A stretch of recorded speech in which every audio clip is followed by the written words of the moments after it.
কোন দাদাগিরি দেখাবে কোন রাষ্ট্র, সেই রাষ্ট্রের কাছে মাথা নত করবে না এদেশের নাগরিক।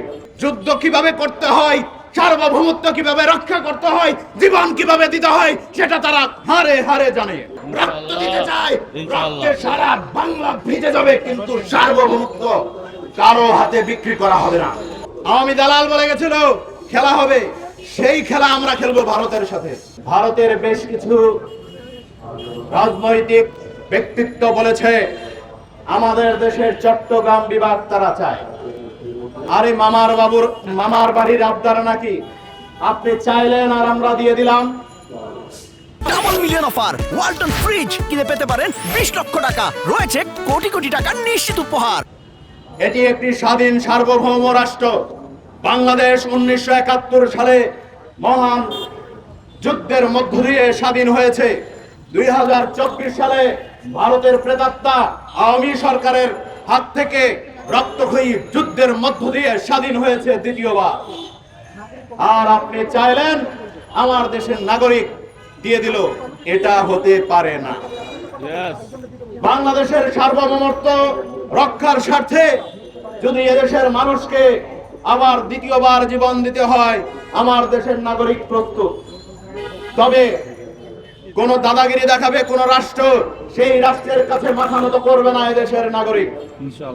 এদেশের নাগরিক বীরের জাতি, বীরের জাতি।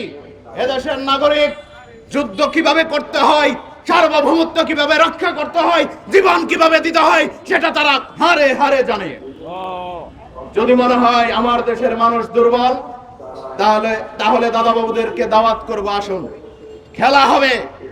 শামীম ওসমান বলে গেছিল খেলা হবে, আওয়ামী দালাল বলে গেছিল খেলা হবে, সেই খেলা আমরা খেলবো ভারতের সাথে।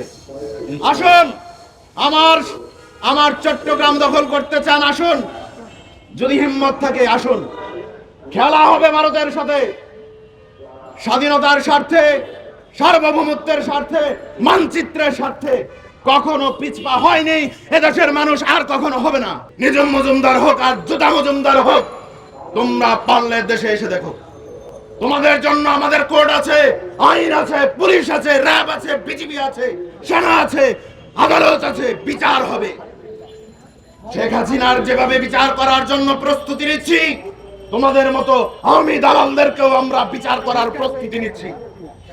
সার্বভৌমত্ব রক্ষাই করব আমরা, কিন্তু কোনো আপোষ করব না। 71-এ আপোষ হয় নাই পাকিস্তানের সাথে, 24-এ আপোষ হয় নাই হাসিনার সাথে। এরপরে যদি কেউ আঙুল তুলতে চায়, তার সাথেও কোনো আপোষ হবে না। সার্বভৌমত্বের রক্ষার সাথে জীবন দিতে চাই, মরতে চাই, রক্ত দিতে চাই, রক্তে সারা বাংলা ভিজে যাবে, কিন্তু সার্বভৌমত্ব কারো হাতে বিক্রি করা হবে না। যদি জীবন দিতে হয় প্রস্তুত আছি। আমার দেশের নাগরিক আছে, সেনাবাহিনীকে বলবো ট্রেনিং দেন, প্রস্তুত আছি। আমার দেশের প্রত্যেক নাগরিক ট্রেনিং নিবে, এবং যারা আমাদের দিকে আঙুল তুলে তাকাবে, চোখ তুলে তাকাবে, সেই চোখ আমরা উপড়ে ফেলবো ইনশাআল্লাহ।